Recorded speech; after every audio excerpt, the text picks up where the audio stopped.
Pro dnešek jsem Pušek z Hartic, sluha, krátce, snad i přítel císaře Karla IV.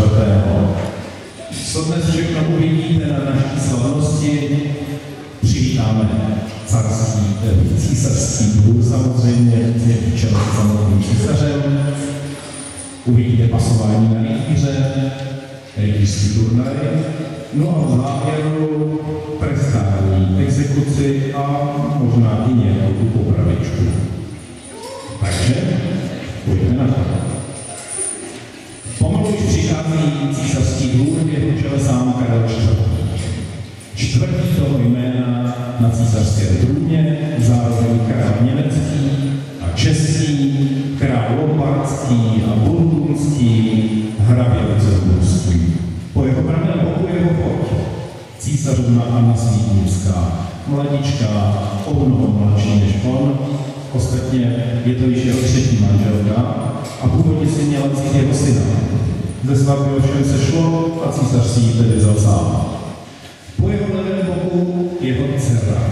Dcera z prvního manželství, takže se nedivte, že je stejně stará jako jeho manželka a jmenuje se Kateřina Lucemburská. Za nimi potom kráčí Dvořané a hodnostáři.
Když se jeho pán s družinou ocitl v obklíčení nepřátel v krajině mezi dvěma rybníky, panoš Ondřej dokázal nalézt cestu a ještě bránil dotírajícím nepřátelům v pronásledování, přičemž se sám málem utopil v republice.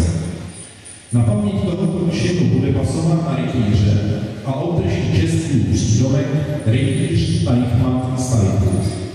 On je totiž Němec a v němčině slovo Teich znamená rytíř.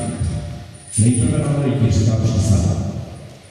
Ve jménu všemohutného Boha a ze své svobodné vůle přísahám, že budu sloužit rytířskému císaři přísahám všem, co mi jde, že budu život čestný a hrdinský, ochraně slavy, v úctě k dání, ke věrnosti císaře krále, tomu mi rozmáhej Bůh. Amen.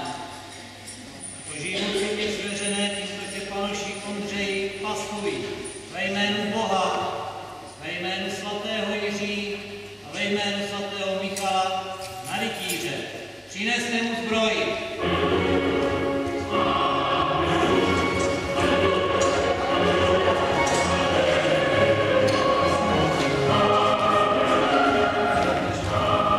Sláva novému rytíři.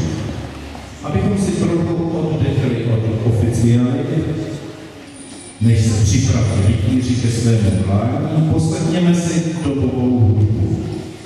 Jde o píseň Flašnic, která byla v naší době, jak vy byste dnes asi řekli, pořádná pecka.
Já jsem nyní s dovolením proměnil něco, čemu vy dnes říkáte komentátor. Na kolbiště přijíždějí všichni 4 dnešní soupeři, kteří se střetnou v rytířském klání, nikoli na život a na smrt, nýbrž o čest a slávu. Dovolte, abych vám je představil. V modrém vidíte rytíře, kterého vy znáte. Je to nováček v rytířském stavu, a tudíž i nováček na rytířském kolbišti. Uvidíme, jak se mu povede. Ondřej Lajčan z Lajku, tak věry. Žlutý rytíř je jedním z Marešovic, kterému nikdo neřekne jinak než Pavouk. Neproslovil ani tak hrubou silou, jako spíš obratností, rychlostí a lstivostí. Na 3. místě červený rytíř Michal Vacku z Vacínova, příslušník starobylého českého rodu pánů z Růže. Jde o rod bohatý a mocný, ovšem bohatství rodu mezi šraníkami rytířského klání nic neznamená. No a na závěr černý rytíř, slavný Martin Jes z Fitnessburgu, zvaný Kladivo. Dosavadní šampion, dosud neporažený, postrach všech soupeřů. Uvidíme, jak se mu dnes povede. Pánové, připravte se.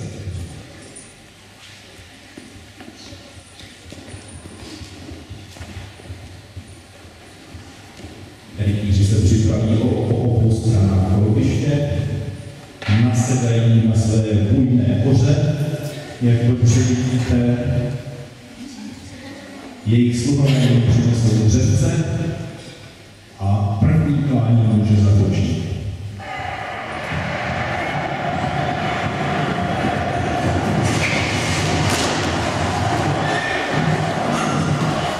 Davide, potvrdilo se, že skutečně bohatství rodu na rytířském kolbišti neznamená nic.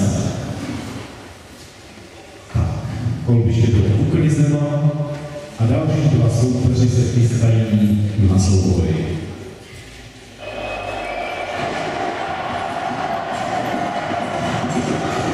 Jak uspěje Pavouk proti Kladivu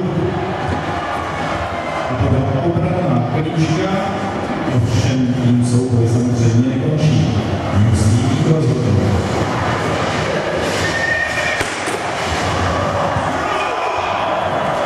Nakonec hrubá síla zvítězila a Kladivo se připisuje další vítězství.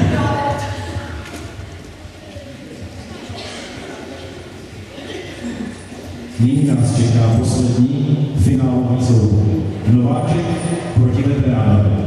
Šampion proti zaznáče. Uvidíme, kdo zvítězí. Abyste si souboj mohli lépe vychutnat, pustíme vám ho ve zpomaleném záběru.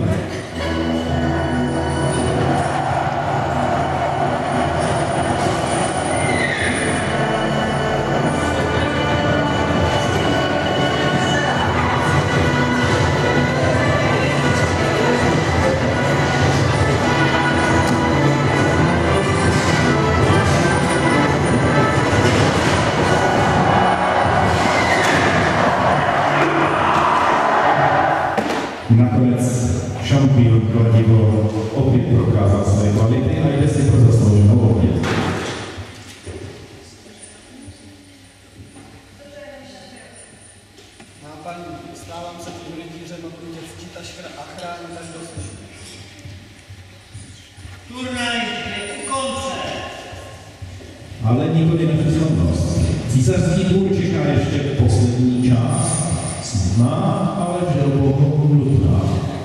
Je třeba potrestat dva provinilce a provést exekuci. Mistr popravčí je již připraven. Hle, tam vzadu vidíte pannu nepočestnou, která proti zákonu se provedla.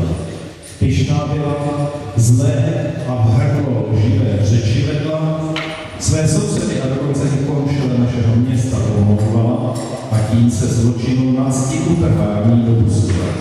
Můj krále, prosím o milost, prosím! Zadrž, klevetnice, nemám s tebou smilování. Projíš pravu všem, budeš 24 hodin v vládě uvězněna. Konejte svoji povinnost. Podle dobového zvyku za tento čin bude pikat dívka tím, že po celý den bude na pranýři připoutána takto v vládě v potupné pozici a všichni občané města se jí budou moci vysmívat a házet po ní schnilou zeleninu. Vedle můžete vidět odsouzeného, který těžký zločin spáchal. Čím se provinil? Třeba, že žena v nemanželském loži s jinou vdanou ženou prováděl vše to, co spolu mohou vykonávat pouze manželé. Tím se zločinu cizoložství dopustili a ten se trestal. Protože o osobu urozenou se jedná, nebude podle zákona oběžen, nýbrž hlava jeho bude utělena. Kate pust se rodina.